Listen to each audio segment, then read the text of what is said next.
Yo, what's going on? It's Paul Allen, your announcer. Welcome to Virtual Vikings Game Plan.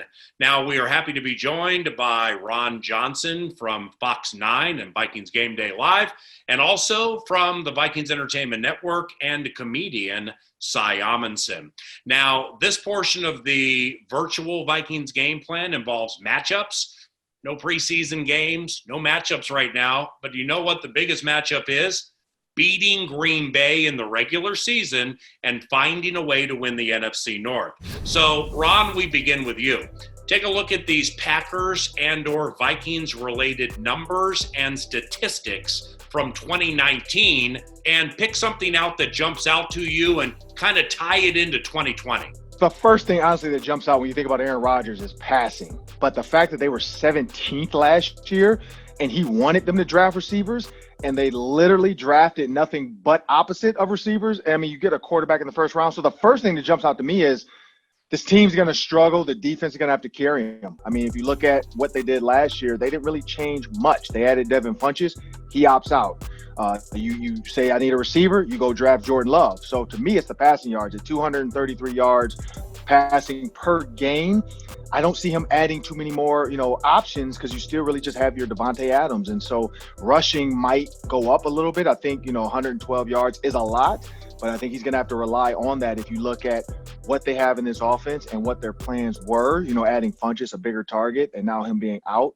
They're going to kind of revert back to what last year looked like. Paul, for me, it's simply the points. I don't want to sound like John Madden here, but whoever scores the most points wins the football game. And if you look at those numbers, despite Viking fan concerns, we finished 5th in points allowed and 8th in points scored, despite where our season ended. Meanwhile, the Packers are 15th in scored and 9th in points allowed, despite their record and where their season ended. So I think you have a case of different strengths of schedules and each team getting different breaks and calls throughout the year. And I think those things are going to even out, and that'll be a big advantage for the Vikings. Quarterback Kirk Cousins needs to play better against the Packers. He had 2 touchdowns, 3 interceptions against them last year. The game at Lambeau really rough at the end. And Kirk versus Green Bay, how will it be better? I mean, I think the good news is that Kirk would think the exact same thing that you just said. You have a guy who's pretty critical of his own performances, and he knows he needs to rise to the occasion. I think he's going to bounce off the confidence of a playoff win. But, when I saw these numbers for the first time, it reminded me, you remember when Rex Ryan got the Jets job and he threw that ridiculous press conference and he announced they were going to beat the Patriots and beat his chest? And then they went out and did it, and everybody rallied, and they ran to the AFC Championship. There's something about this fan base that if Kirk can not just beat Green Bay, but if we go out in week 1 and he puts 380 and 4 touchdowns on this team, you will see a state rally behind it. The personal protector for Kirk Cousins is veteran left tackle Riley Reiff. Some would call it a Bigfoot sighting. Riley never chats with the media. He did recently. Here's what he said. There's some familiar faces back, and then there's some new guys. And, it's, with the offseason we've had, every minute's crucial. Excited to get to work with them more as camp progresses. And, we just got to put in the time together. That's how, the line gels. So now, Ron, with the Minnesota Moving Company, the offensive line left to right, second round, they draft Ezra Cleveland from Boise State.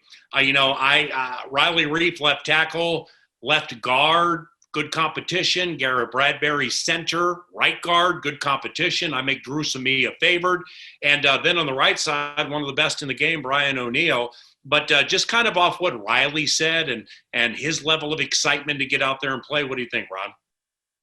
Yeah, I was going to say earlier about what Cy was saying with the Packers, Vikings deal. It comes back to that with the offensive line. When they played the Packers, the offensive line did not look good, especially to start the games off. I mean, we talked about that. Kirk, like, he was running for his life. He wasn't comfortable in the pocket. Fast forward now to what Reeve's saying, gelling together, understanding concepts. You know, younger guys, you look over, it's a bunch of different new guys. You got to gel. You know, you do have to get along and understand, hey, when this guy walks into my space, we have to talk. If he comes outside, I'll take him. You go off to the linebacker, and then vice versa. If he goes in, we got to be able to be on the same page that I know, okay, I'm next level guy. And so that's all the stuff that, you know, the on-field conversations, the hanging out with each other, the talking while another group's out there, you know, the two tackles or guard center and then guard tackle having those conversations. Because, I mean, honestly, that's what it is. When four guys walk up, they're pointing and talking. And a lot of times people think, you know, they're just pointing out their best friends or they're doing stuff for no reason. They're actually telling each other, like, this is your guy, this is my guy. And it sounds simple, but the hard part is when they start coming and hitting you and butting head to head and crisscrossing, you got to remember what you talked about. And that's where the getting along and the gelling and the trust. I think trust is huge. Having trust that guy next to you is going to do what he's supposed to do.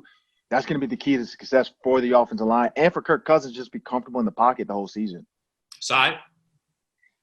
I think you said it best, Paul. I mean, Riley Reef appears in public about as much as an El Chupacabra.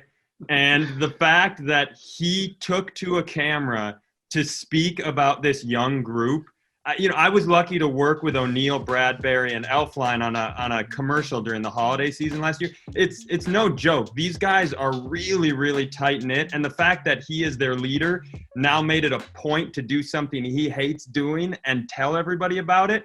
I think it's a really good sign that some of that potential we've been talking about could finally turn into on-field progress this year.